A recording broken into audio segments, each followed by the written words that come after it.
What's up, ladies and gents? Welcome back to Hot Takes and Pump Fakes. Here back with the regular crew. We're going to start off. Prayers goes out to the Hamlin family last night. What we thought was just going to be a routine play turned into something that none of us or anybody in football world or really just the world in general was thought we saw last night. Prayers out to both of those teams and the fans that were in the stadium as well. Watching that live is probably not easy to do. So prayers out to them. NFL, ESPN, they all did a great job making the right calls and stuff. So kudos to them. So on another note, let's talk playoff picture. The week is winding down. Week 18, first time ever in the NFL, and it's exciting. Exciting time to be a football fan. So let's start off with David. What are we thinking? I'm thinking there's a lot of possibilities for the 7th seed in the AFC and the NFC. I'm thinking, does Pittsburgh do the unthinkable? One more win would add on to the Steelers' winning streak under Mike Tomlin. Them finishing above 500 would only make sense. And I mean, I'm looking at the Pats. They have a lot of injuries right now. Maybe Dolphins, same way. It's not looking good. So I think they got a great shot of getting in. So, but do you think Pickett can do it? I like Pickett. This is his, first year, rookie year. And I don't think he's played below expectations. I think he's exceeded expectations. He's taken this team to 8-8 as a rookie. Yeah. I mean, that's pretty good. In terms of the NFC, I don't understand how the Seahawks are the 7th seed. I know me and Coach P were talking about it in the group chat a little bit. They had the same record as Detroit. They're 4-1 within their division, and the Seahawks are 3-2. That's all I got to say about that. I just don't understand. It's realistically a battle between the both of them. And that's all I have to say about that. Yeah, honestly, I think all of us want to see Detroit in it. So we'll see. We'll see what happens. I'll swing it over to Kelv. Pat, playoff push. And like I said in the group chat earlier, every week the NFL goes by, that loss to the Raiders stings the Patriots more and more and more. Because if they would have won that game, they would have already clinched, I believe so.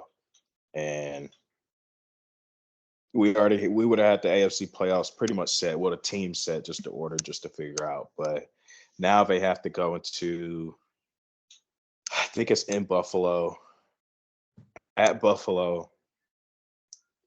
It's going to be an emotional game for them. It's not looking good for the Patriots. All I can say. I mean, they need Pittsburgh and Miami obviously to lose. I mean, Pittsburgh has Cleveland, which they could lose to Cleveland. Miami has the Jets, which honestly, if Skylar Thompson's the quarterback, they could definitely lose to the Jets. One thing I'm really, really looking out for is the 1 seed in the NFC East, because the Eagles really, really need Jalen Hurts back. Yeah. If not, San Francisco can grab that. Minnesota can grab that. Dallas can grab it. I mean, 4 teams fighting for the number 1 seed in the last week of the game. I mean, last week of the season is kind of crazy. So that's going to be the most interesting to watch out for. And also, hey, man, shout out to Tampa Bay. Shout out to Tom Brady getting back to the playoffs. I mean, I know Coach P, they play at Falcons this weekend. I don't know how that's going to go, but maybe Tampa Bay can make some noise if they play the right team. Like, I think they could probably beat. Right now, they would have to play Dallas. I don't think they could beat Dallas, but I think they could put up a game against Minnesota or somebody like that. So, yeah. Kelv, here's the thing. I think the team that they could beat is the Dallas Cowboys. I'm the same way. They did beat them week 1, but Dak was out half the game.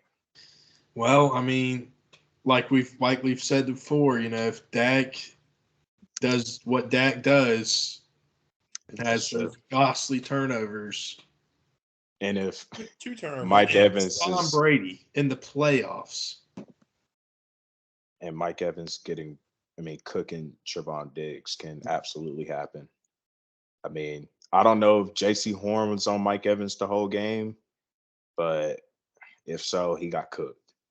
I was going to talk about that in my point, so I'm going to save that one, Kel. I'm going to save that answer. I think Horn was hurt. Oh, he was hurt? Yeah. Yeah, I heard okay. C.J. Henderson was the main. Oh, yeah, C.J. Henderson. Yeah, he was trending on Twitter because of he may be worse than Eli Apple. So, yeah. Yeah, I'll swing it to you right now then, Ryan. Yeah, I was going to say C.J. Henderson is the dude is absolutely atrocious, man. I mean, I'm not saying by any stretch of the imagination that J.C. Horn would have completely shut down Mike Evans or anything, but I don't think J.C. Horn has given up 3 50-yard deep balls for scores, like 11 catches, 200 yards. I don't think he's going to get all 3 of those deep balls. He might give up 2, might only give up 1. That's the difference in the game. Is one of those deep balls is the difference in that game. So I think if J.C. Horn or even Dante Jackson for the Panthers, he's not bad. I think if either one of those guys plays, I think it's a completely different game. I mean, C.J. Henderson, he couldn't have covered water if he fell out of a freaking boat, man. I mean, he was absolutely atrocious. So I think it's a different game. I'm glad. The Panthers do not deserve to be in the playoffs. I don't know the Bucs do. So I'm glad it might have worked out that way. I think the Bucs are the best team in the division. If you want your best team in the division to be in the playoffs. So I'm glad, I guess I'm glad the Bucs are in the division or won the division. I guess I think they are the best team. Like I said, I watched zilch NFL games this weekend, fellas, if I'm just being honest. But I was looking, the Colts, man, Colts are bad. Like, they're freaking bad. There's a really bad look with Kevon Thibodeau doing the freaking snow angels. Nick Foles is basically having he's seizing on the ground. The guy's doing a snow angel beside him. That's a bad look for Thibodeau. He's got to check himself there. I mean, that's just, pretty childish if you ask me. But the Colts, the Colts are bad. The Colts are real bad. I did see, I don't know how true this was, but Brian Dable, man, he's a cool guy, man. I mean, I saw in the preseason he had a good set of offensive plays and a bad set of offensive plays. And he gave Tyrod Taylor the good set of plays and Daniel Jones the bad set of plays just to test the dude's mental toughness. I mean, that's insane, man. I mean, I would have never thought to do that, but good for him, man. I mean, Daniel Jones is having the best season of his career. He's performing pretty well for himself. So hats off to Brian Dable for pulling that stunt, I guess. Yeah, I mean, Giants. Who would have thought Giants making the playoffs? Yeah, this year. I didn't. No. So, I mean, his name is definitely in the Coach of the Year conversation for sure. Coach P, what are you thinking about? Maybe a potential NFC South. What were your thoughts on that, and maybe some other things as well? Yeah, like Ryan said, I think that the teams are trending in the right direction in the South. Like, I think it's just the fact is that 3 of them are rebuilding at the same time. Mm-hmm. I mean, you've got the Saints that are with a bridge quarterback. You've got the Falcons with a rookie quarterback. You've got the Panthers with a brand new coach. And they might have found their guy. Honestly, they're looking better than they did weeks ago under Matt Rule. But yeah, with Tampa Bay, I mean, there's not much you can say. I mean, you went into this season expecting them to win that division. You didn't really expect them to be 8-8 winning that division, but you expected them to win it. I do want to say, though, we're talking about Mike Evans. That dude might be one of the most underrated wide receivers of all time. I mean, he's, as far as consistency goes, he's probably top 5 as far as being consistent year in and year out, because he is in his 9th consecutive year with 1,000 yards receiving or more. Dang. You want to know the other guys in that list? You got Tim Brown that had 9, and you got Jerry Rice with 11. He's the only other one that's had 9 or more. I mean, that just in a world where we always talk about who's top 10, who's top 5, Mike Evans rarely comes up, is rarely mentioned, but the dude is good. He's just slept on. I got a question for you. What era receiver would you put Mike Evans in? Is he in the era with Julio and AJ and Antonio Brown, or is he more like kind of like the guys now? It's kind of hard to put him like when we're comparing him. Who do we compare him both? So he's got to be a league. He's got to be in a league of his own in a way. Yeah. I mean, he came in the tail end of Julio's prime and was kind of like that bridge to the Stephon Diggs, to the Justin Jeffersons, who we have now. I mean, he was kind of that bridge receiver. So, I mean, I don't even think he falls into an era. I mean, if he is, then we can call it the Mike Evans era. DeAndre Hopkins. Oh, yeah, that's a good one. Okay. I forgot about DeAndre. Overrated. Excuse me. Sorry. My fault. I just had to clear my throat. Name a South Carolina receiver better than him right now. Actually, through his span of his whole career. Okay. John, I'll just clear my throat. I don't know what you're talking about. Why are you getting mad, man? Anywho, to what David was saying earlier, you know, you've got the AFC and the NFC. You got some pretty big question marks kind of just sitting there with the 7th seed in both of those. I mean, I looked at all the situations and I did some deep diving, and I hope I've got this all right, because if not, then it was all for nothing. But I mean, that 7th seed for the AFC is between Patriots, Dolphins, and Steelers.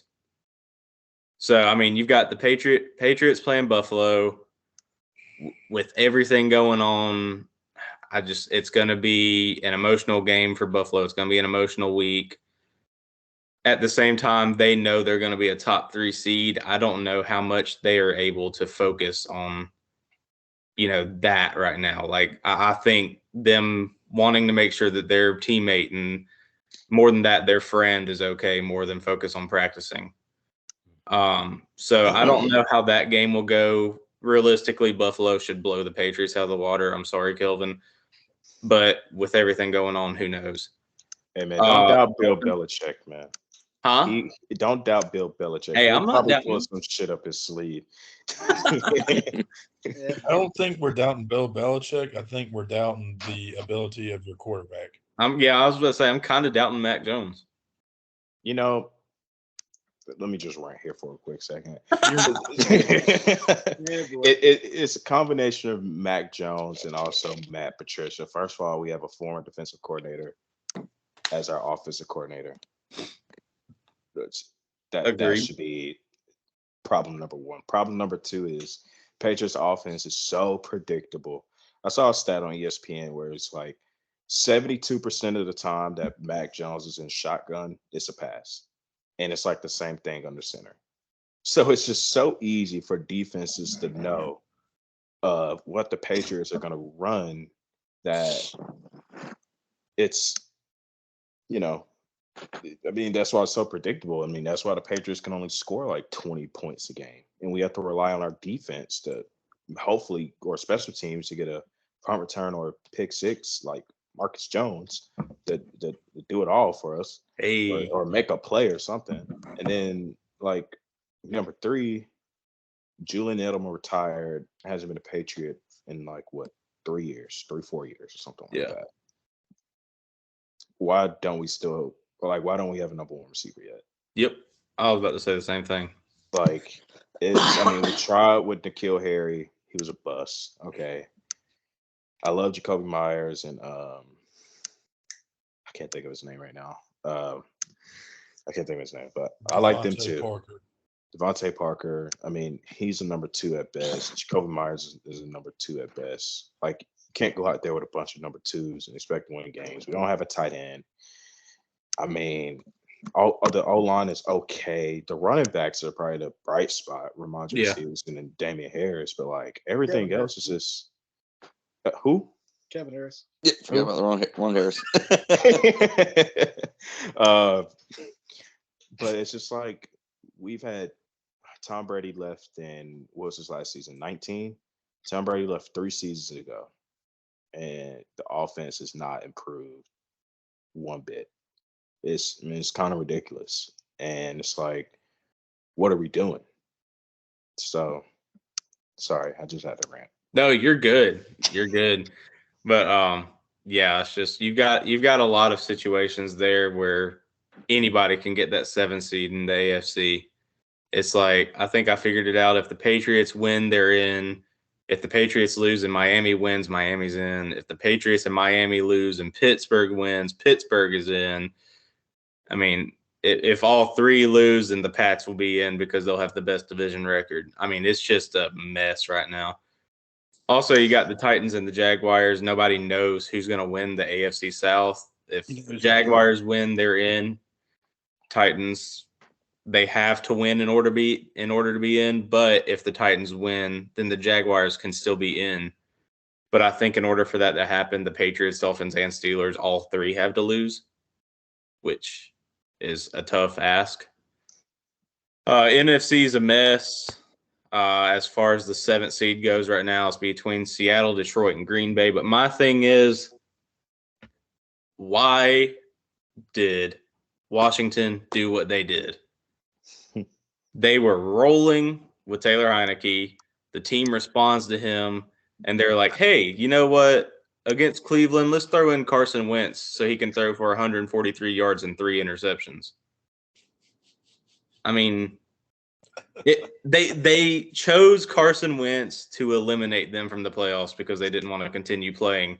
It's not 2017, 2018 Carson Wentz anymore. This is 2023 now. But, I mean, it's just I don't understand that move there. I don't know what Ron Rivera was thinking.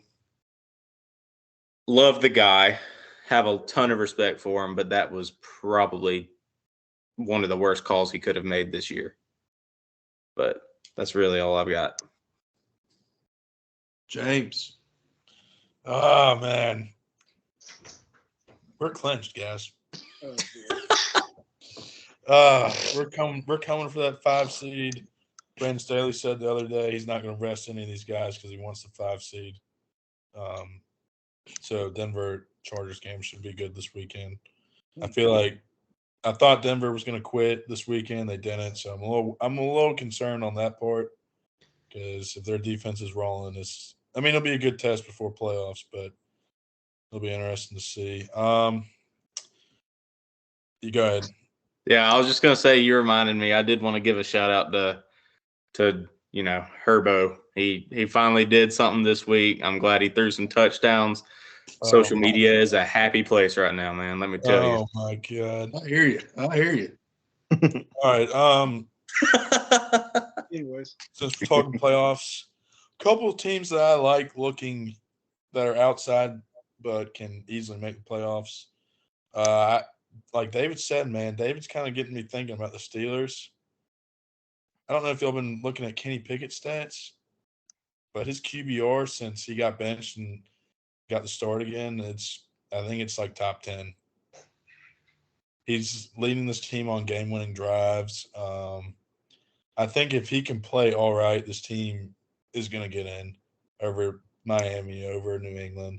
I think they deserve it more than those 2 teams. I mean, the Dolphins were 8-3 at one point, and they have just fallen off a freaking cliff. Maybe it's due to Tua having like 15 concussions. I don't know. But, yeah, and I like the Lions too, but I think they have a little bit of a harder test because the Packers are rolling right now, and Aaron Rodgers might be right in what he said, that they're still alive, and they kind of are. And I think Green Bay is going to get that 7 seed in the NFC. Yeah, and then a couple teams that I think could easily make a run. in the playoffs that are clinched already are the Jaguars and the Giants. Regardless of that Giants-Eagles game a couple weeks ago where the Eagles put up 40-something, I think the Giants can make a pretty deep run in the playoffs. I think the run game's there. Their defense is excellent. Special teams is good, and Brian Dable's been into the playoffs. He knows what to expect from these teams. I think he's more geared than other first-year head coaches besides the Jaguars because Doug Peterson's been in the Super Bowl. He's been there, done that with Nick Foles as his freaking quarterback, who's now fallen off a cliff. And the Jaguars, they've beaten really good teams. I mean, they beat the Cowboys in overtime. Trevor Lawrence is looking like him. He's looking like a top 5 quarterback right now. And he continues to play. I wouldn't want to play the Jaguars, which is what the Chargers might be doing in Jacksonville, unfortunately. So I think that's going to be an awesome game if that comes to fruition. Yeah, I don't know about that, John. It means first start between two quarterbacks in the first playoffs. It's going to be a duel. Yeah, it is going to be a duel. Defense is not going to matter in that game. Hey James, I got a place for you. I got a place for you to stay in Jacksonville if you need a spot. I might go. It's going to be a day trip though if I go. Okay. I mean, it's a thought offer. Well, yeah, but here, listen. Come on, T-Law's been in playoffs before. Okay. Justin Herbert has. Yeah, but I don't expect Justin Herbert just to be scared of the light, man. I don't think Trevor Lawrence isn't either. There's a bit of a difference there, It's though. the highest level. I mean, it's going to be a great game. You don't want the toe-to-toe against Joe Burrow. I mean, the Chargers are getting healthy at the right time. That's big time. I mean, technically, the Chargers are Chargers getting were in a playoff game last year, if you want to count that Raiders game. No. It was a play-in game because whoever won that game went to the playoffs. No, that's And not. no, I Herbert mean, did what he could. they lost. So I mean, because the defense just decided not to show up. But That's like saying Clemson and Louisville this year was the play-in for the ACC championship game. no, that's not even the same stretch. Anyways. Jesus Christ. I mean, I was gonna say this, but yeah, you don't want to. I don't think anybody would want to play against Trevor Lawrence in the playoffs, but he's got to get there first. got to get there first. If the Titans get it over Jacksonville, guys, I'm gonna be going nuts. They could, but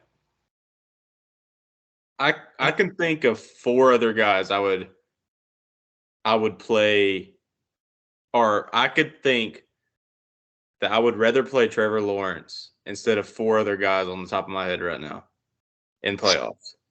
Okay. Yeah, exactly. I mean, I wouldn't. Well, 5 actually: Aaron Rodgers, Tom Brady, Yep. Joe Burrow, Yep. Patrick Mahomes, Yep. Josh Allen. Yep. I don't want to play that. I would rather play Trevor Lawrence than either of those guys. Oh, I agree. I'd say Lamar too. And well, man, nah. Chargers, yes, because you can't stop the run. Anyways, I know we want the Lions to make the playoffs. That'd be awesome, but it ain't happening. Rodgers is playing them Monday Night Football, I believe. Yeah, boy. That it ain't happening, guys. It could. You mean to tell me Aaron Rodgers is losing to the Detroit Lions, and who wins is going to the playoffs? Oh, I thought you were saying that he wasn't going to beat the Lions. I was like, No. I'm saying this week because they play against each other.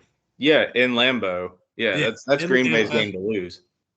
And if they lose, Rodgers come on, it ain't happening. You can put Barry Sanders and Calvin Johnson back out there, and it's still ain't happening. Somebody clip this.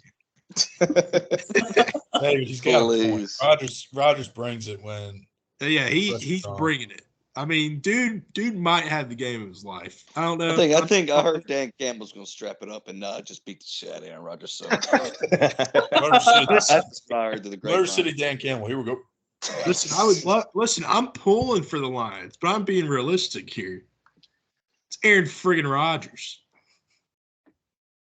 Dude Just just to watch him lose to the 49ers again. Like, come on. I mean, could happen. Ugh. Give Hey, Rodgers his magic mushrooms, and he's just gonna go off. Yeah. Yeah, I mean, it is what it is. But yeah, Rodgers probably gonna be making the playoffs. So New Year's 6 bowl reactions, fellas. I'll start.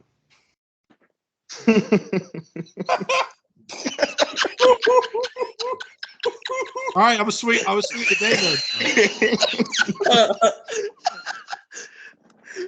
I got. Give me a second. Holy moly! I'll go first if you're not. Yeah, go ahead. I don't have anything to say. Yeah, go ahead, James. Oh my goodness! All right, I'll go. Man, is it time to say that Lincoln?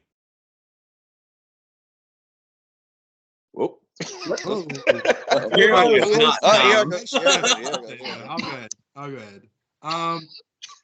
I know y'all in the group chat were calling Joe Milton a bum. I'm sorry, I can't. What is so funny? I don't know, bro. Just James posted it. I don't know what's happening. Catastrophe. It's just a catastrophe. I don't know what's going on with the Wi-Fi. Yeah, boy. All right. Now, I do have something to say about the game, though. I do. Whenever Davo can calm down. Don't check the group chat, David. You'll laugh more. Okay, I'll check a group chat. Ooh, all right, we're good. Here we go. Joe Milton. He's done. He's done. Yeah.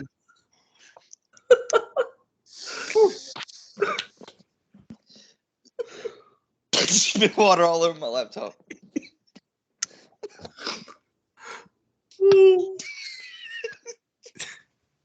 We gotta pull it together, fellas.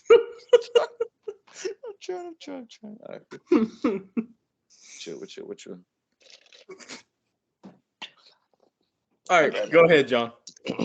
I mean, I know y'all are giving Joe Milton not his flowers at all, but you gotta give him his flowers. I told y'all the stats.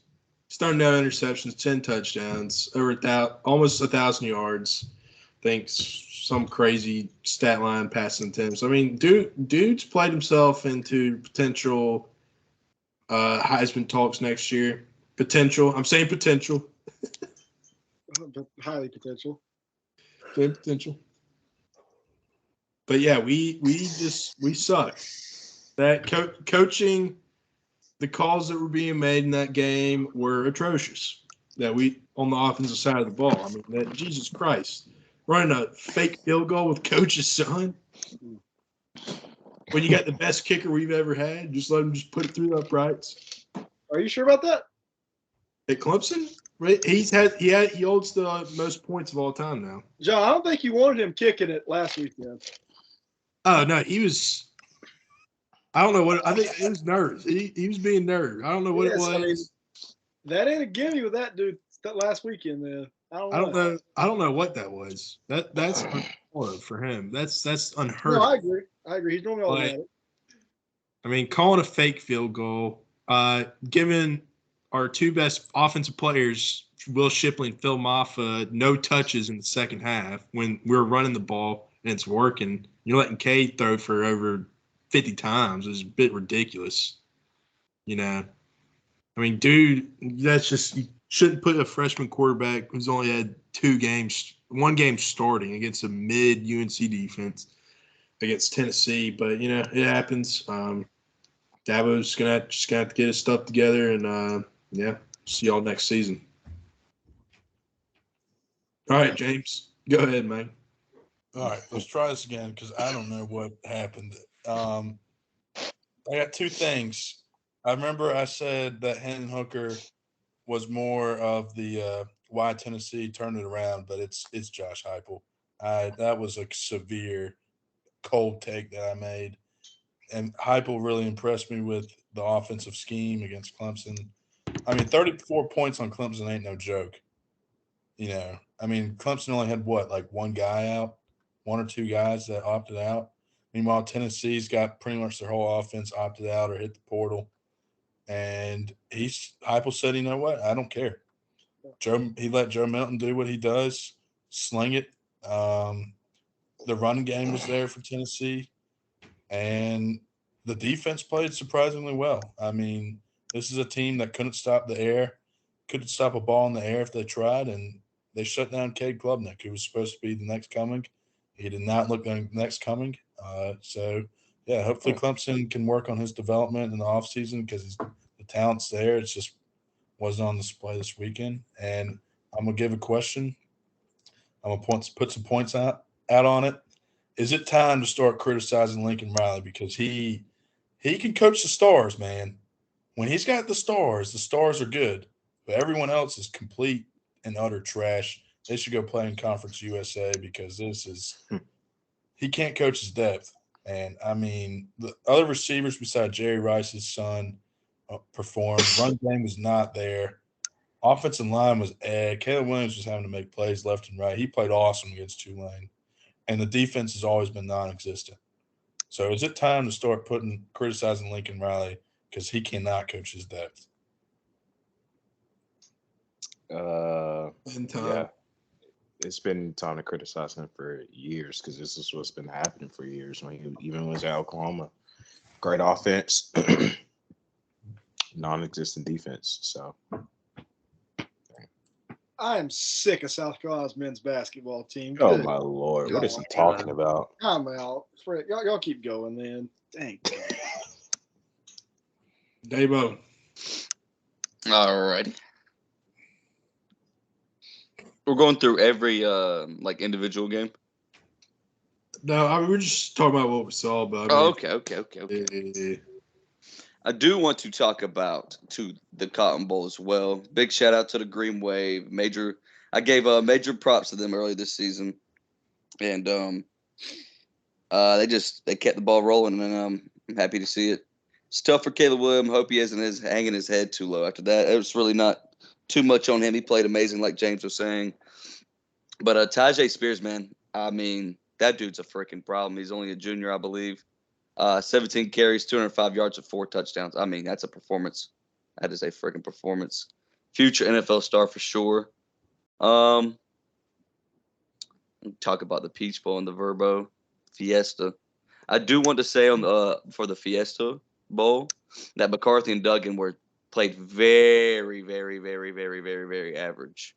But it was a great game. Congratulations to the Horned Frogs, and congratulations to the Bulldogs as well for both making the college football championship. But that's about it I have for the New Year's Six. Yeah, Spears declared for the draft today. Oh, we did. Yeah. Well, dang. Yeah, whoever gets him is gonna definitely gonna create some problems. Yeah. Coach P. Yeah, I'll start with the Orange Bowl. Let's go into overtime, boys. I'm not going to say too much about the Orange Bowl, but I do just want to say, I expected it to be a closer game. I expected Clemson to win, honestly, because Tennessee was going in with so many opt-outs, injuries, and transfers. But, I mean, Hendon Hooker wasn't playing, but he might as well have been because Joe Milton played just about as good a game as Hendon Hooker would have, probably. I mean, every time I looked up at the TV, dude was throwing a 20, 25, 30-yard bomb. It was just – there wasn't much Clemson could have done about it. I mean, dude just played out of his mind. Sugar Bowl, Bryce Young showing why he's going to be the number 1 overall pick. I mean, 15 for 21 with 321 yards and 5 touchdowns. And he didn't even play the full game. I mean, he got pulled halfway through the fourth. It's just that was one of his best performances maybe of all time. What's up, John? Wonder when Kelv said last week that was going to be a close game. Do what? You know when Kelv said that game was going to be a close game? Did he? Yeah. It was close Yeah. for a quarter. It and was a close half. for the first 7 minutes. Come on, Yeah. man. You know what saving Bryce Young about. And But, Will Anderson. Go ahead, Coach Man. B, though. I got to give my props to TCU as well. I mean, 51-41 or 51-45, my bad. I think I saw something where it said it was like the second highest scoring bowl game ever, which is insane. I mean, it was just back and forth, back and forth. Started out, I mean, that fourth quarter was just you can score in 45 seconds, I can score in 32. I mean, it was just crazy, crazy. Cotton Bowl instant classic. Something about these group of 5 teams in the last few years. They're just, I mean, eventually we're going to have to stop the narrative that just because you're in a group of 5 conference means that you're not good. Because I'll give my props to Coastal Carolina. What was it, 2020? Yeah, 2020 Coastal Carolina 13, I think. Last year, Cincinnati 4th. This year, Tulane 16th, but arguably a top, 10 after they beat USC. Troy was 24th, UTSA 25th. I mean, just because you're a group of 5 doesn't mean you're necessarily a weak link anymore. So I got to give my props to my group of 5 guys. Yeah, appreciate the shout to Coastal, man. It hurt, but I did it. Kelvin. Yeah, I'm gonna try and run through every bowl game pretty quick. Like Coach P was just saying, shout out to Tulane and the G5. Shout out to former Georgia Southern head coach Willie Fritz taking the green wave over USC. I wish we could have paid him enough. Whatever. Rose Bowl was competitive for like the first half, and then Penn State. Shout out to Sean Clifford going out like that. Great career at Penn State, one of their best QBs of all time. Sucks for Utah, back-to-back Rose Bowl losses. And I think I saw something that was going to be like the last classic matchup in the Rose Bowl, where it's just Big Ten champ, Pac-12 champ, or something like that because of the expansion in the playoffs. So that's going to be sad to see. Yeah, I was wrong on Kansas State. Bama absolutely demolished them. Shout out to Deuce Vaughn, though. I mean, he was playing his heart out. And then also just makes me see how Bama's going to be next year because, man, they're losing a lot from Bryce Young, Gibbs, Toto, Ricks is gone, Branch is gone, Battle's gone. Like, they got a lot. Will Anderson's gone. They got a lot to replace next year. A lot of. So, what's next? Oh, okay. Michigan TCU. Hot take. I think Michigan lost that game more than TCU won that game. I mean, you run the Philly special on 4th and 2 when you had the best O-line in the country. Come on. I mean, that's ridiculous. Fumbling at the 1-yard line, throwing 2 pick sixes. Like, come on, Michigan. And then the Peach Bowl. Ohio State deserved to win that game, but Georgia just found a way to win. I mean, that's what championship teams do. I feel like with Georgia, you have to – you can't just knock them down. You got to knock them out. So that's really all I got to say. Yeah. Shout out Penn State. Called that game. Nobody else did, so just want to remind you all about that. But anyways, Brewman. Yeah, Ohio State and Georgia, that was just awesome to watch, man. CJ Stroud, if somebody takes Will Levis over that guy, it would absolutely blow my mind. I mean, looking at CJ Stroud's stats against freaking Georgia, man. I mean, 23 of 34 for 348 yards and 4 tutties, 0 interceptions. He also had 38 rushing yards. The dude solidified himself as the second best quarterback in the draft this year, I believe. Brian, he has 71 if you take out the sacks. Exactly. I was just about to say that, Kelvin. Yeah. Just about to say that. And a lot of those what? They had 34 the whole season. Yeah, exactly. Yeah. And a lot of those rushing yards were big third downs that he scrambled, and they weren't designed rushes. I mean, he was just making plays. I think he definitely solidifies himself as a high draft pick. Definitely the second best quarterback in the draft. TCU Michigan, another awesome game to watch. Sonny Dykes, he's that guy. Max Duggan's just the ultimate competitor. He's awesome to watch as well. I do agree with Kelvin. Michigan did to kind of beat themselves in that game a lot. But TCU made plays when they had to. I can't remember the receiver's name from TCU. Quintez Johnston. Yeah, that guy. He is an absolute stud. But yeah, I mean, it was an awesome week of football games. All those New Year 6 games are great. I remember James and David getting absolutely flamed for Tennessee's defense being absolutely dog water since the Cox scored 63 points on them. Didn't look like dog water in the Orange Bowl, fellas. That's all I got to say about that one. Next topic. Is it Tennessee's defense or Clemson's offense? I mean, obviously, It's definitely offense. obviously. It's because we got. Never mind. I'm not getting started on it. I could do a whole episode on it. I mean, shout out the Fighting Irish, though, guys. Yeah. Oh, yeah. Shout out the Fighting Irish. Yeah. Should be free. Hey, All I right. just want to say it. Go ahead. This is what happens when you sleep on the Trojans. Oh my Lord! Here we go. Only team out of this group that won their bowl game. Wrong. You forgot TCU, Georgia, What? Penn State, all those other teams that Kelvin likes. I was like, what are you getting at? Funny guy, John. Yeah, and if Kelvin wants to pull the Georgia card, that's fine. I'll pull the Alabama card. I'm the only one that had both of my teams win. Oh boy. Yeah, Next both topic. of my teams lost. But here we go. Wait.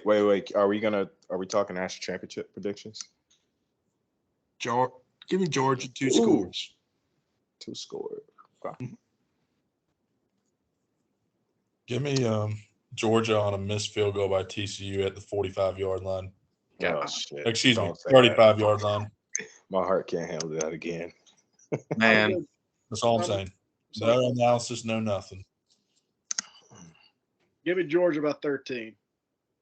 Right on the spread. Maybe Georgia by 9. A little weird. I think it's gonna get a little weird and funky. go ahead, Kelvin. I think Georgia should win this game. I mean, I just don't think TCU, a team that was 5-7 last year, could take down a team like Georgia, who's been here before last year. And Kirby Smart's been building this thing for 6-7 years for these moments like this.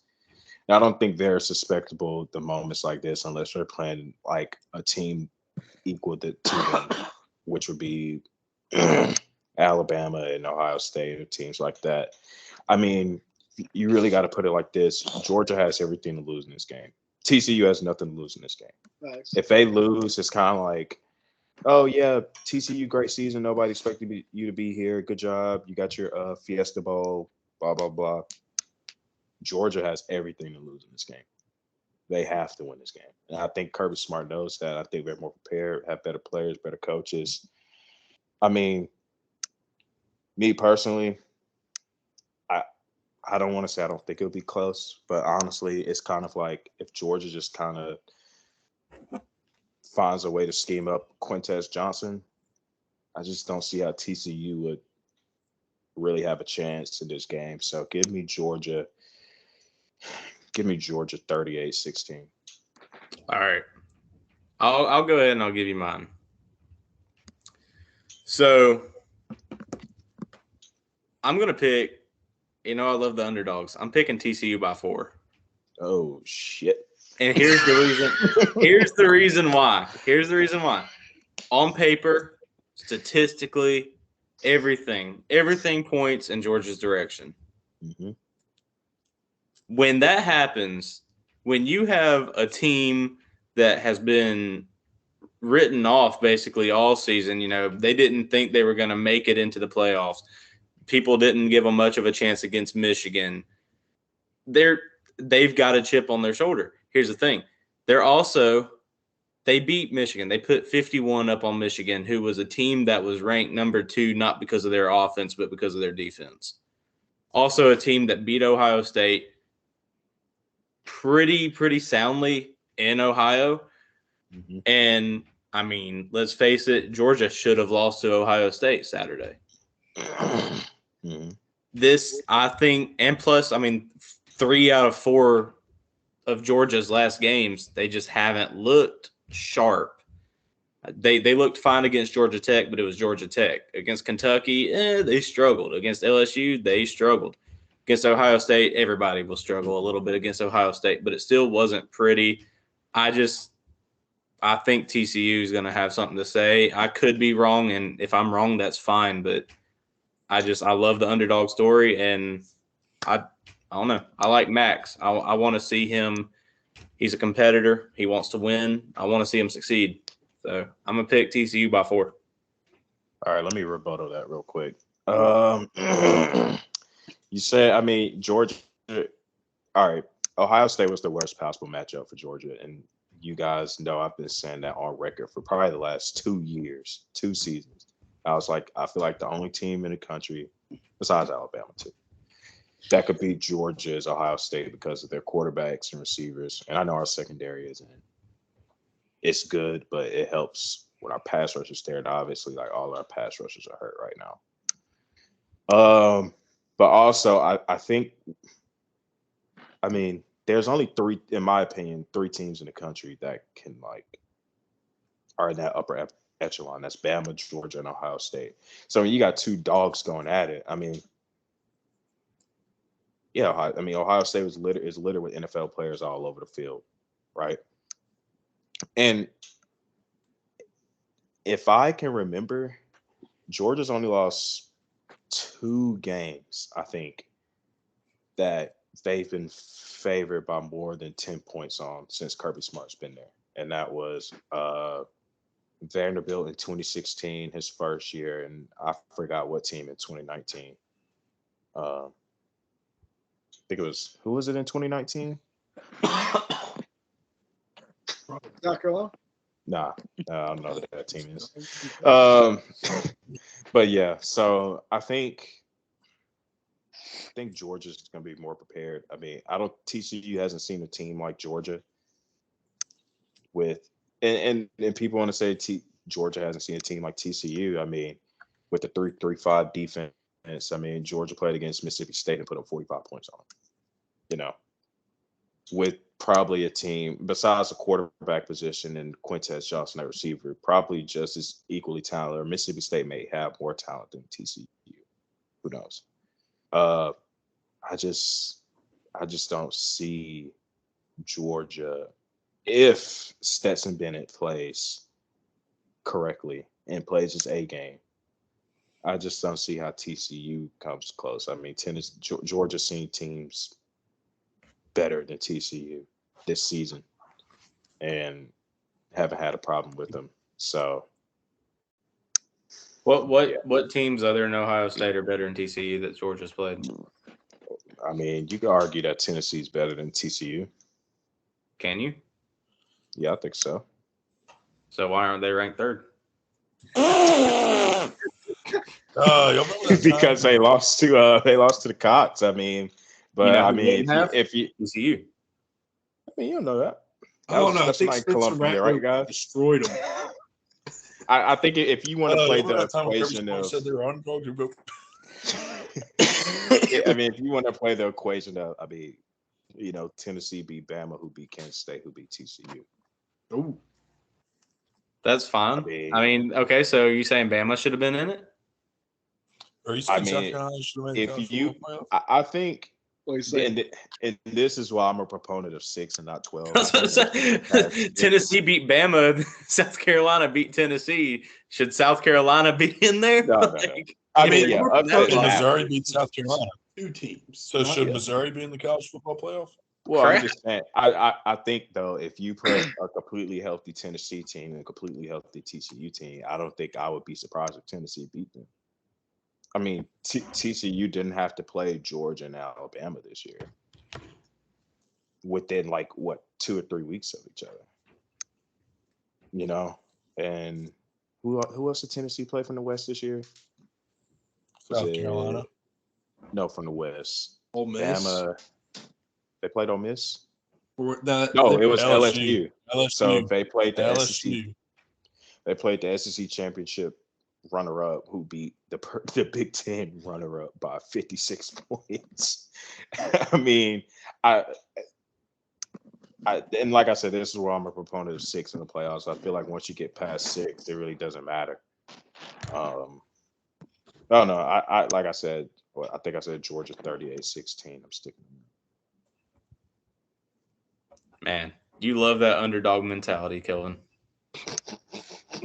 Oh, boy.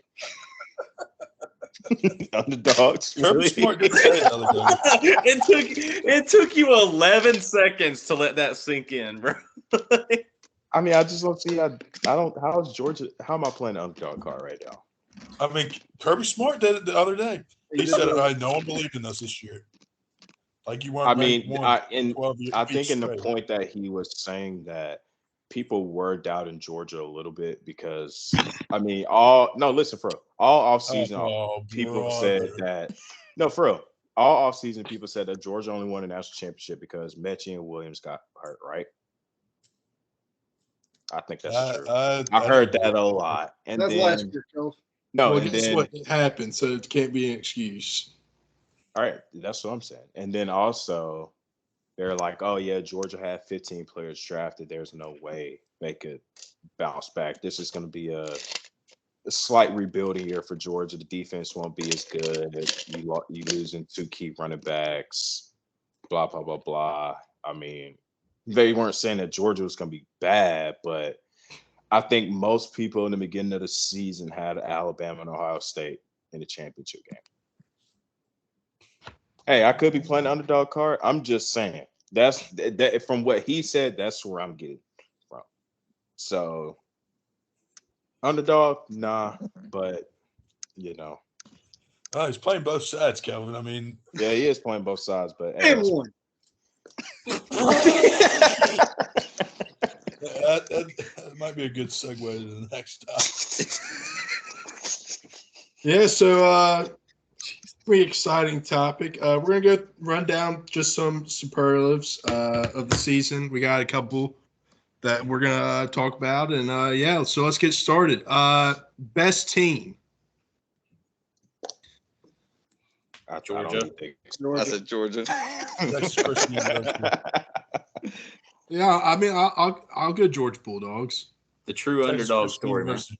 True underdog story. Um, Hey, man, Texas Christian walk-on University. quarterback. Who believes Stetson could go back to back? Come on. Heisman finalist, Mailman.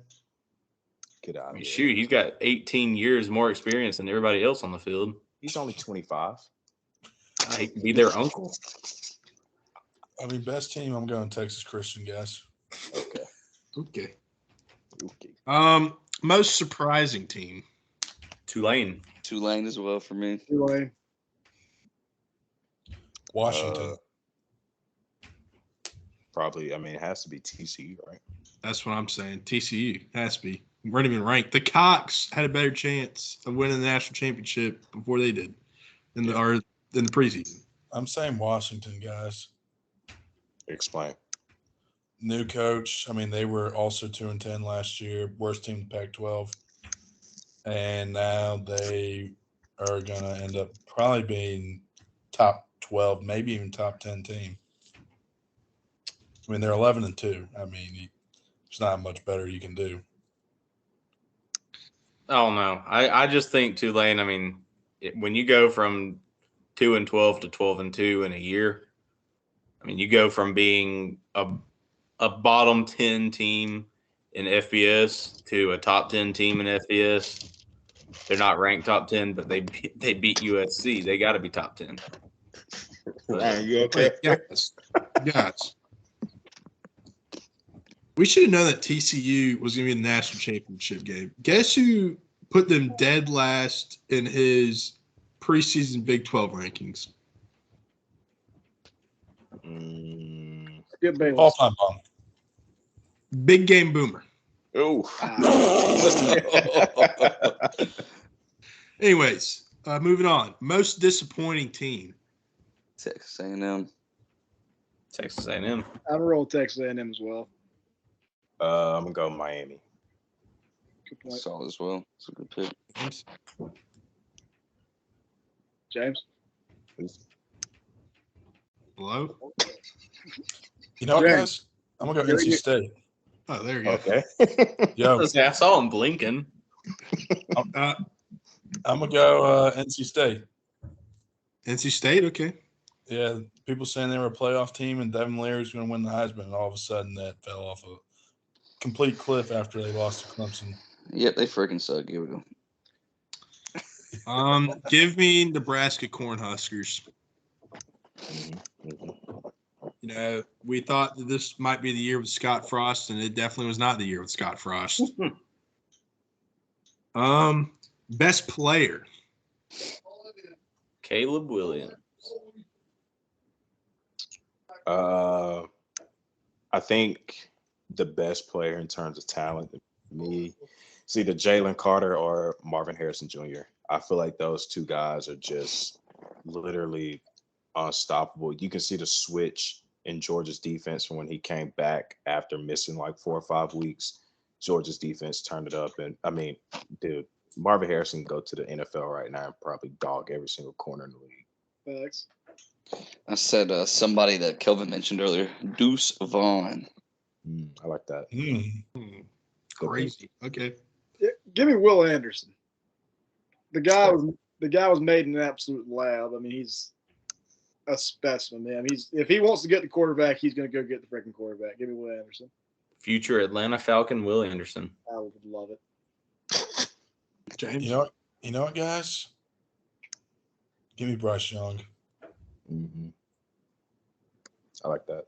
Yeah. I mean, I think Bryce Young is better than Caleb Williams. I just had to say Caleb Williams because of, I mean, he won 3 major awards. He won the Heisman, the Walter Camp Award, and the Maxwell Award. Now, Coach B, would you say Caleb Williams is better, but Bryce Young is more valuable? Because that's the way I see it. Maybe, yeah. Yeah. I definitely think Caleb Williams makes some throws that are just inhuman. Yeah. I mean, dude can ball. Bryce is just as good, but at the same time, I think his teammates respond better to him in a way. I think he's more of a team leader. He's your textbook servant leader. You know, he puts the other guys first, and that's who he cares about. So Marvin Harrison Jr. is my pick for best player. Best freshman. Quinshawn Judkins. Yep. I said AJ Swan. Whoa, that's an interesting pick. I mean, Vanderbilt, man. What are they known for being? Baseball. Terrible. In terms of football, they're terrible. they about made a freaking bowl game this year, fellas. Yeah. Vanderbilt. Let me repeat that. Vanderbilt almost made a freaking bowl game this year, fellas. Yeah. With a freshman quarterback. I mean, Dave, I think it's a hot take, dude. That's a hot take. That's such a hot take. Yeah, I don't think he's good at all. I think Vanderbilt had a decent defense. I don't think he was good at all. Mike Wright also won a few of those games for Vanderbilt too. There, He did beat Florida. he beat Florida. I just don't know how you can't go with Judkins. I mean, he has It's almost Judkins. 1,600 yards and 5.7 yards per carry. I may have one player that could. I got a player that y'all haven't said and y'all don't talk about. Drake May. Drake Schmay. You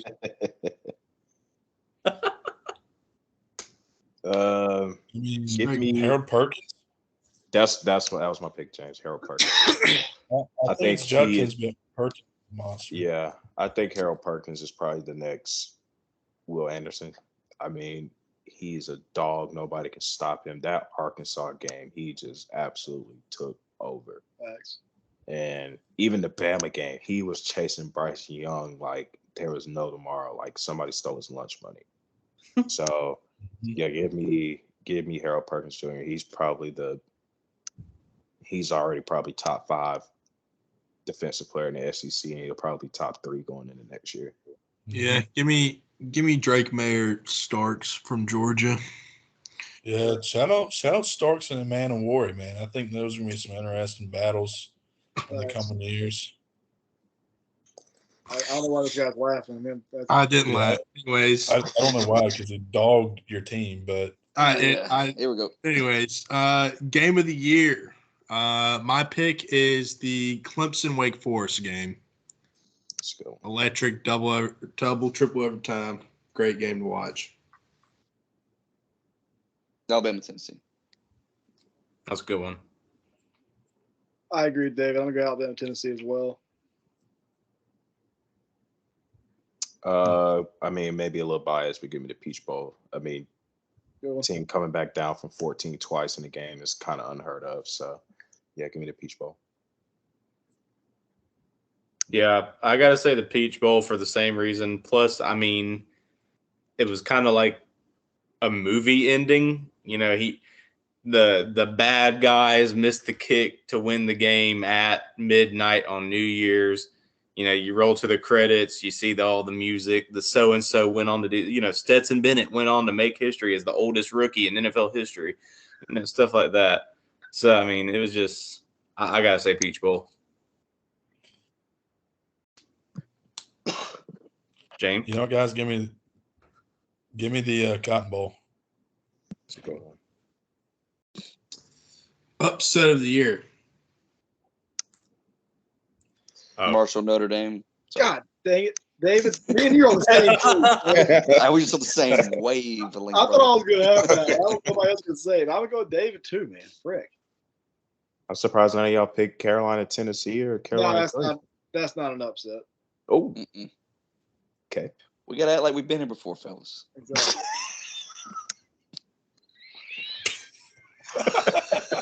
Yeah, right. Yeah, I agree with them. You know, something about the Sun Belt. That's my Sunbelt team, man. Hey, they're special. I like Marshall. Great movie. Give me. I probably have 2. Give me 1, probably Notre Dame, Clemson. I mean, nobody expected Notre Dame to beat down Clemson like that. And then 2, honestly, I mean, Vanderbilt beating Kentucky. I mean, Yeah. Kentucky was number 24, 6-3, and then Vanderbilt obviously is Vanderbilt. Nobody cares about them, and then they just go in there and beat them down. That was a huge win for them. Almost, I mean, they're 1 win away from being bowl eligible. Like, hey, Mine's I got 2. Obviously TCU beating Michigan, and then JMU beating Coastal Carolina. that's not an upset. Not an upset. It's such an upset. Not an upset. Sleeper upset, right. Middle Tennessee State. JMU's the better Miami. team. Anyways, JMU is better than Coastal Carolina. JMU Okay. should have been in a bowl game. JMU should have played in the Sun Belt Championship against Troy. Coastal Carolina should have been sitting at home, you know, with their beach chickens. Well, get ready for next year because 10's coming. Am I supposed to be? I'm not. Okay, whatever. He said 10's coming.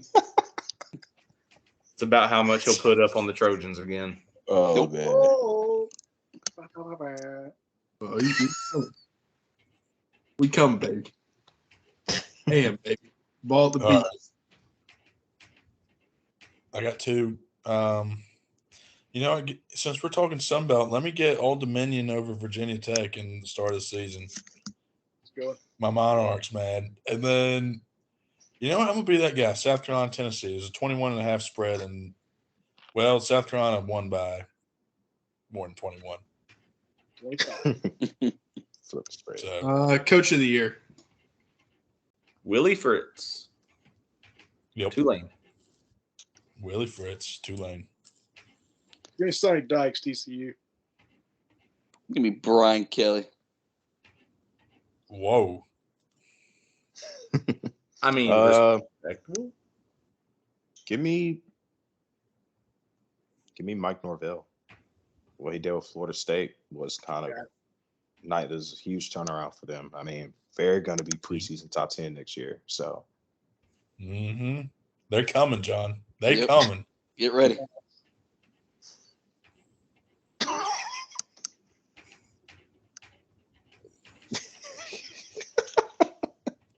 Bring him. Bring him, you know? Bring him. Coach of the year for me, I got two. Kirby Smart, University of Georgia, or Marcus Freeman for Notre Dame. Kelly leaving late in the recruiting season does not help. And although he kind of started off very slow, he picked it up very big and won some big-time games. Mm-hmm.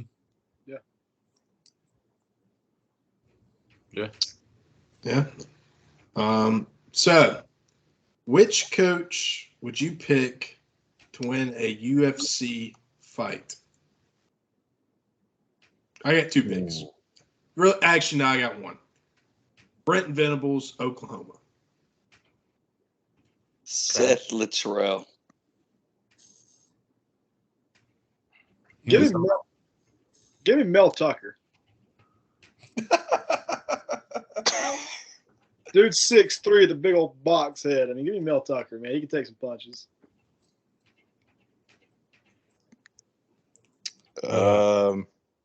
Give me Marcus Freeman. Dude look like he still can play. Facts. Kelvin. I'm sorry, man. You can pick him too, but dude, look at him. I had Marcus. Boss level. You know what, guys? Tight skins. Let me get Pat Fitzgerald from Northwestern. Oh, that's a good one. That's a good one too. Yeah. Yeah, that's a good one. Coach to enjoy beer with. I feel like there's one. Bro, gotta be Lane Kiffin. That's what I said too. I think it's Lane Kiffin and Jamie Chadwell with the mullet. Nah. Guys, y'all are forgetting about one person. Sam Pittman, University of Arkansas. That's true. That would be sick. Yeah. Yeah. I think, but Jamie Chadwell with the mullet though, that'd be sick. Man, I could make a comment about a certain coach I don't like, but I'm not going to do it. Oh. I could Give say me, something about Steve Sarkisian. Oh, that was a low blow. Yeah, boy. Oh, well, anyways. Wait. Let me get Miles off. Even though he's not currently coaching right now, I know that's against the rules, but give me Urban Meyer. Like, It is. I think it actually. I don't want to say too much. I'm not saying anything. Better to kick that shut. And the last one. Which coach would make the best president? I'll go last on this one. I want to see everybody else's answers. I'll go first. go for it. Sam Pittman, University of Arkansas. I mean, that guy knows what to say when he gets up on that stage. He's never had a bad press conference. I mean, he's going to sit back, enjoy a cold beer, and run the country. I'll go. Give me Elia Drinkwitz. Let me. The dude just looks like a politician. Super smart guy, right? Mhm. Obviously, he's pretty convincing. Let me tell you, he has not had a winning season at Missouri, and he just talked them into giving him a $6 million a year extension. Sounds like the president. What, go? It says sounds like the president. Sounds like a president. Give me a drink. Give me Nick Saban. Yeah. I would say Kirby Smart and then Vice President Lane Kiffin. I think Kirby has that demeanor of he's very serious. He can get intense sometimes when he needs to. He can put some intimidation in other countries, but he's also a kind of funny guy, lax guy when you gain that trust with him. And then obviously you need somebody polar opposite as you as the vice president. I mean, come on, Lane Kiffin will be fucking doing unicycle tricks behind Kirby Smart while he's doing a press conference or something. Yeah. I got it. President Deion Sanders. Oh. And then VP Mac Brown. Okay. Why Mac Brown? Polar opposite. Good guy. He's been in the business long enough. He knows what he's doing. I like that. All right. Give me Gus Malzahn. Oh, brother. With the VP of Dabo Sweeney. Oh, God. Great pick. Our country go to hell in a handbasket. Nope. Wait, no. Dabo does NIL, man. Dabo Sweeney. God's Oh, my God. name, image, and likeness. Right. But Gus, I mean, think about it. He's already got the golf fit down. It's true. Sweater vest and a visor. I mean, come on. Every afternoon. Yep. 18, baby. Yeah. And, also, John, you said we could pick our own, right? Yeah. I'll ask you guys this one. Who would be the best wingman? Coach or player?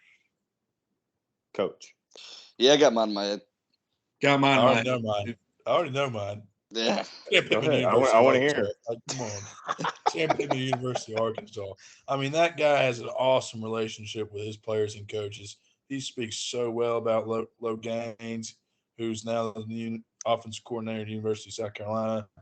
I mean, that's a guy I want in my corner. Okay. For me, best wingman. Give me Shane Beamer. What? That was mine. You know what? I can see it. Shane Beamer vouches for his dudes. He Yeah. does. He does. Even though sometimes he shouldn't, he does it. He rides for his guys, man. Yeah. He does. Give me beans. Yeah, give me Beam as well. Give me Lane Kiffin. Lane Kiffin will lie for you. Yeah. Like, Yeah. Timeout. Yeah, but he might steal the girl from you. I feel like Lane Kiffin would be like, this guy. You know what kind of car he drives? He drives a I don't know, whatever class Mercedes. And then you go outside and it's a 95 Camry, but he'll find a way, or he'll say something that'll help you. I'm gonna take not a head coach here. Mm-hmm. I'm gonna take Chip Lindsey. And here's the reason why. He can build up that resume, man. I mean, he went from OC at UCF not calling a single play and convinced North Carolina that he was the man for them. I mean, Barney Stinson, How I Met Your Mother. Yeah. He's good with women, too, so. Shut up.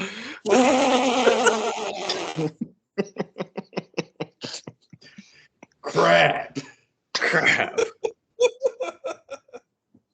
Anyways, I got one. All right, on to the next. I got one for y'all.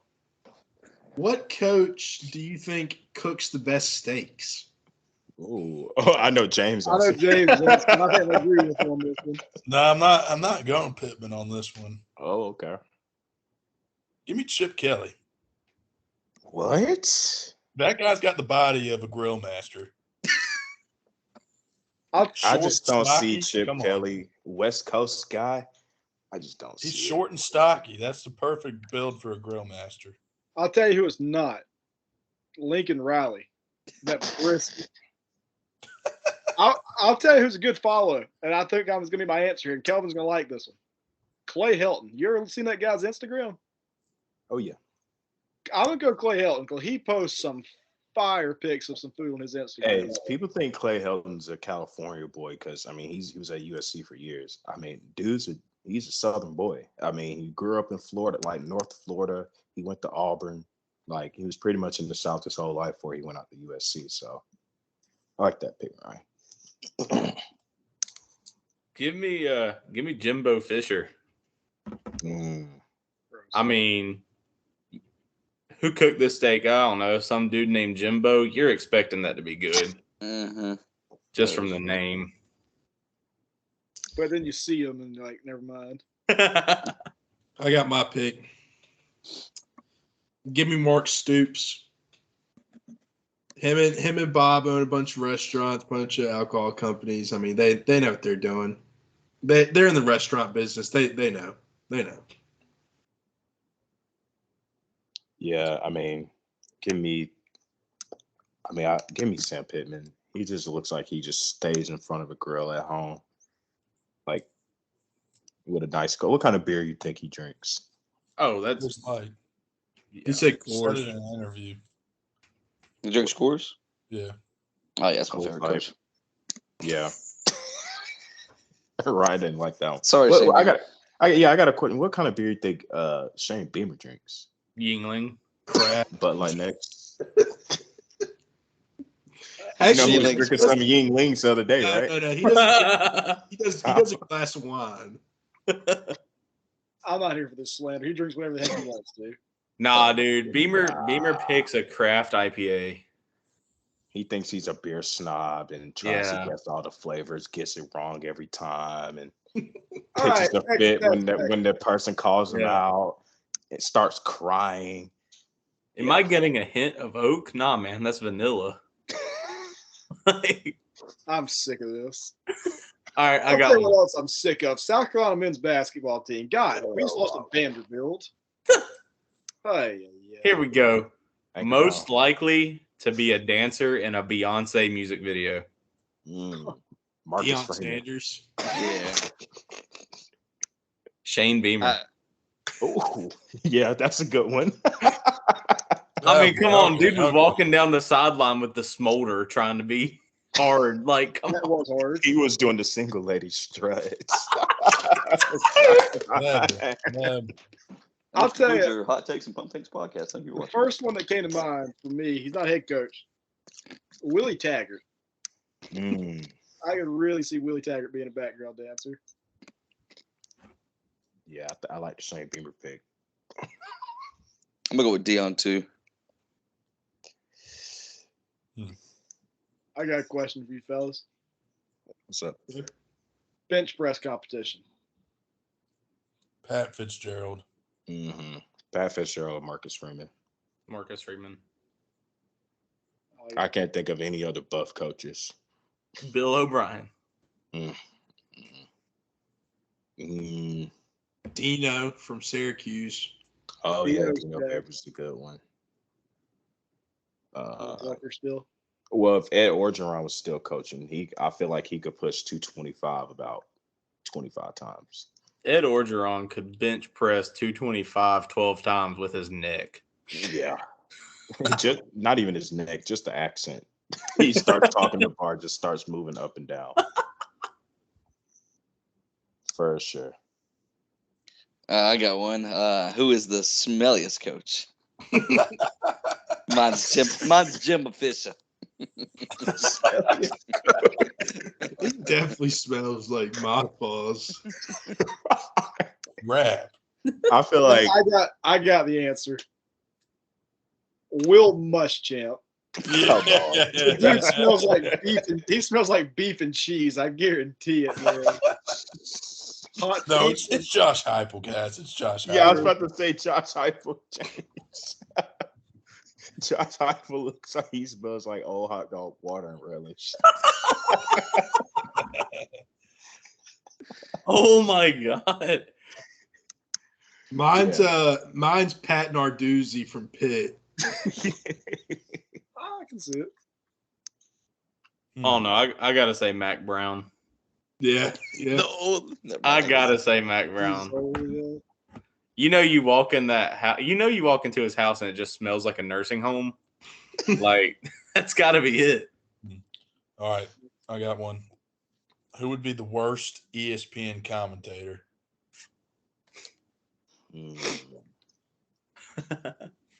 Dion, because he would probably just talk about him the whole time. Hey, chill. I gotta go with that. Who? What was was it? it? I think I gotta go with Dab Swinney. I mean, Steph Curry goes 2 for 25 from the field sometimes, so He's got crazy good quotes though. I like 2 for 25. Yeah. Here we go. You know what? I got mine. Sunbelt Billy. Yeah, facts.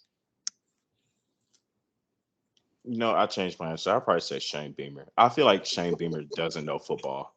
God.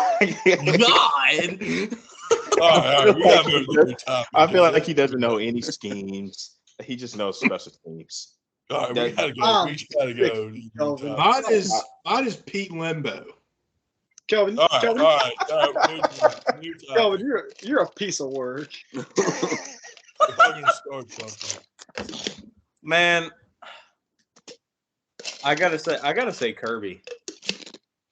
Heck no, dude. Curry would get me so fired up.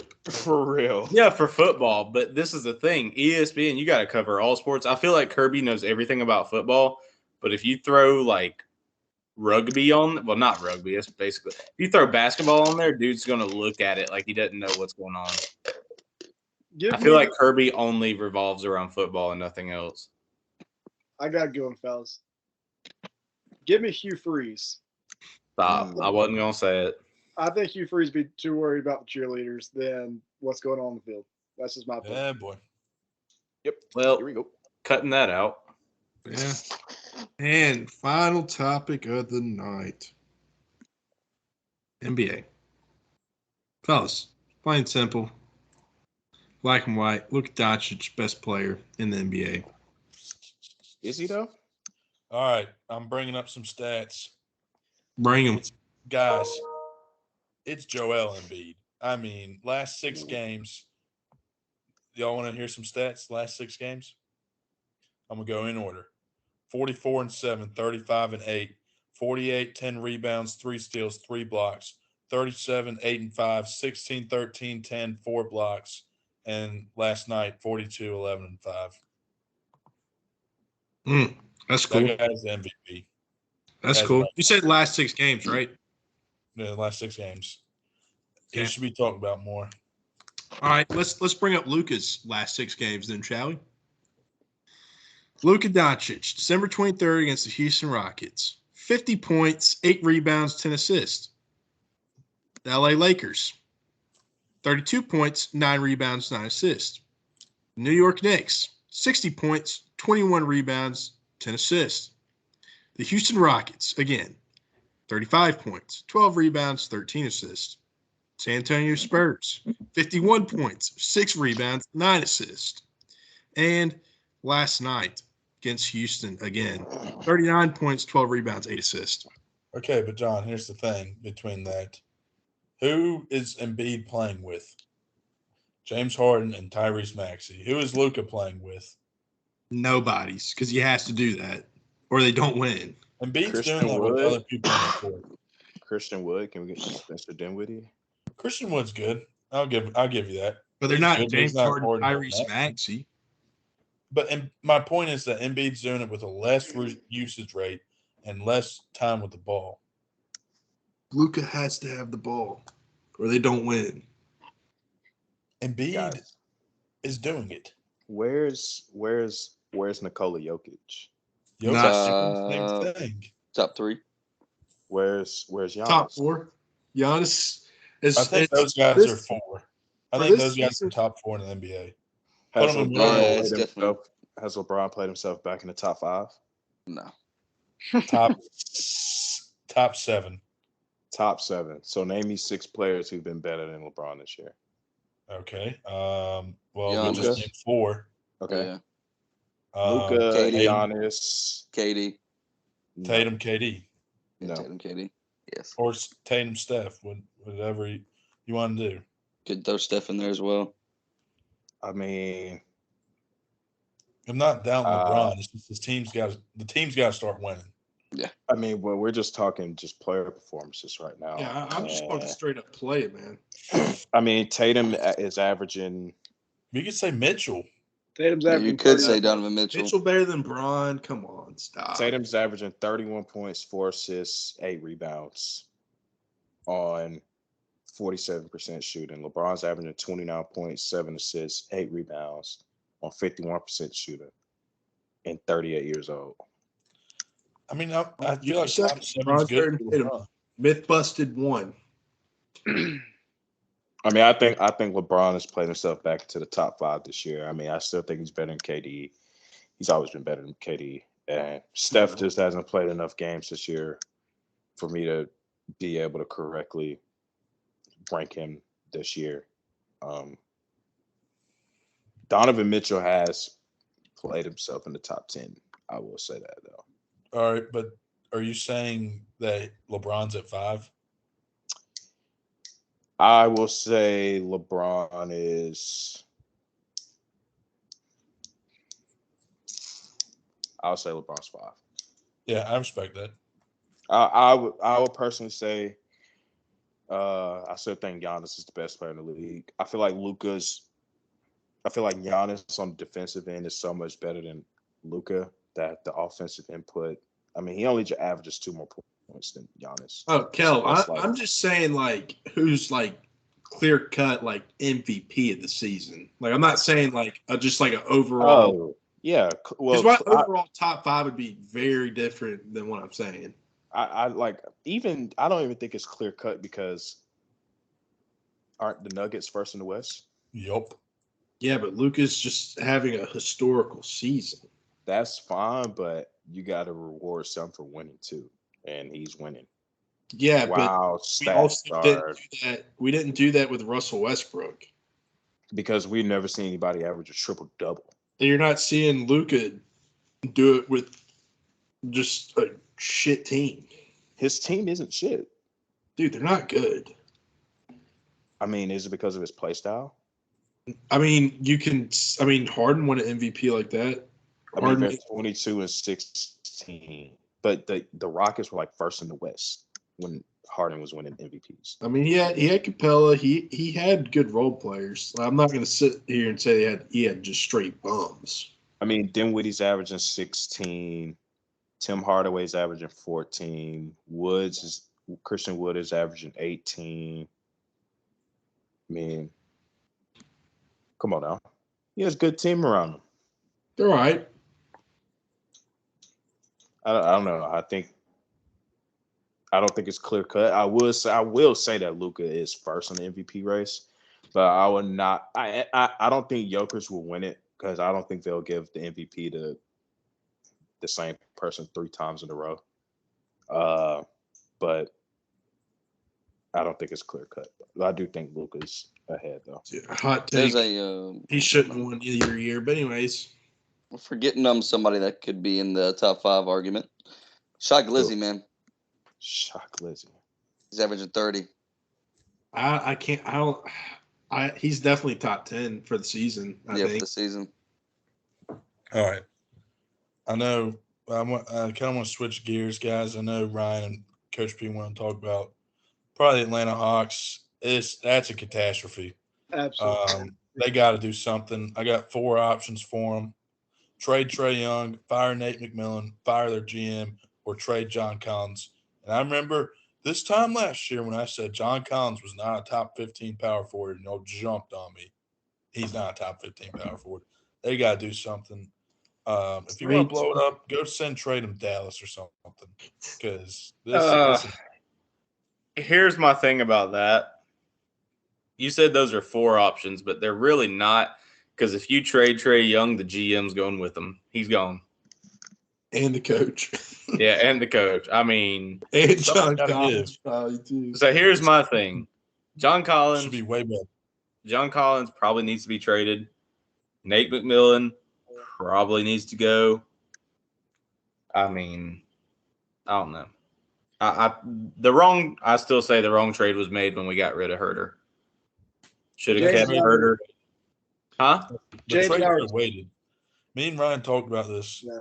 The trade could have waited because you needed to trade John Collins. The DeJounte Murray trade was always going to be there no matter what. Herter trade did not need to be made. You could have traded John Collins to get what you got back instead of a guy who performed in the playoffs as opposed to a guy who just didn't show up and was still in Atlanta. 100%.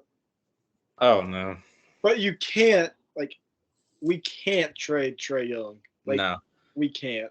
If you trade Trae Young, you go from, even with the current staff, you go from middle of the pack to bottom 3. If you keep Trae Young and you get a new coach, you stay middle of the pack, top 10. I mean, the potential's there. Look how they started out. Let me. All right. So, are you guys basically saying Trae Young is untradeable? He's not. Let me throw a scenario in there for you. Say if the Indiana Pacers came calling, we want Trae Young. Give me Halliburton, Hield, 2 first-round picks for Trae Young. Trey Turner? Yeah. For Trae Young and John Collins. Would you do that? For both of them? Trae Young, John Collins for Halliburton, Hield, 2 first-round picks, and say Mounts Turner. That's a lot of money. That is That's a lot of money. Yeah. I mean, then your team would be Halliburton, who's leading the league in assists right now. Murray, Hunter, Bogdanovich, Capella. I think that can win you some games. Big it could, but every team has to have that one X factor superstar. And I mean, is Halliburton not that guy? I think he's that guy. I don't think he's. Well, he's not what Trae is right now, but he's that guy. Yeah, I don't think he's going to be what Trae is ever. No. Well, he won't be Trae, but he could also get you 25 and 12 and win you a game and play defense. Yeah, but Trae Young in the playoffs. Trae Young in the playoffs is electric. Yeah, hit or miss. Because look, you know how Kelvin. I know you grew up in Texas, but one thing about the city of Atlanta is that it is cursed. We will trade Trae Young away, and then first round of playoffs we'd play him, and he'd drop 55 on us. I just think if you guys trade Trae Young, it wouldn't be the end of the world. You would just need to get somebody good for him. I mean, Atlanta can't lose 3 superstars in 2 years. You'd be losing completely different sport here. But I mean, you got Freddie Freeman, Dansby Swanson, Trae Young, all 3 leaving at the same time. I mean, fans gonna be like, "What the hell? What's going on?" It would just pummel. Yeah. The fan bases. Yep. Yeah. I mean, but you can't look at it like that. Obviously, I mean, you just need to if. But you have to from a monetary standpoint. I mean, that's what I said. If you guys would you guys trade Trae Young for, how do you say his name, Wembanyama for Victor W? I just call him Victor W. Would you trade who had the number 1 pick right now? Is it Detroit? Yeah.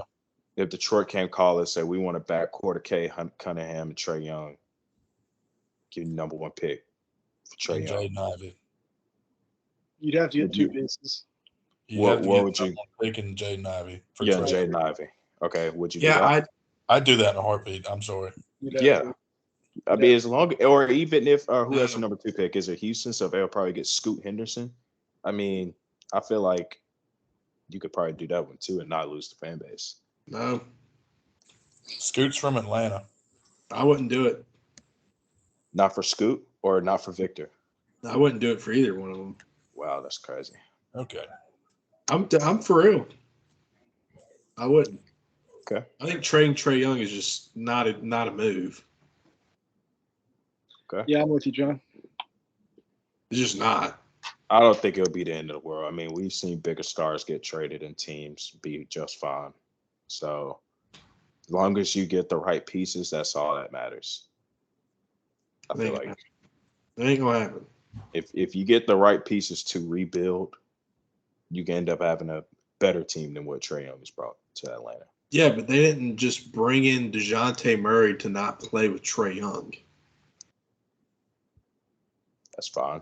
That was the whole purpose of it, to give him a guard that's very good defender that can also score a lot of buckets, and that's what he does. Yeah, but They brought in James Harden to play with KD and Kyrie, and that didn't work. So they got that's different. Minnesota's facing the same problem because now they might trade Karl Anthony Towns. Well, good. That's a good move. They need to trade Rudy Gobert first. You can't trade Rudy Gobert. Or they need to do something with him. Can't cut him either.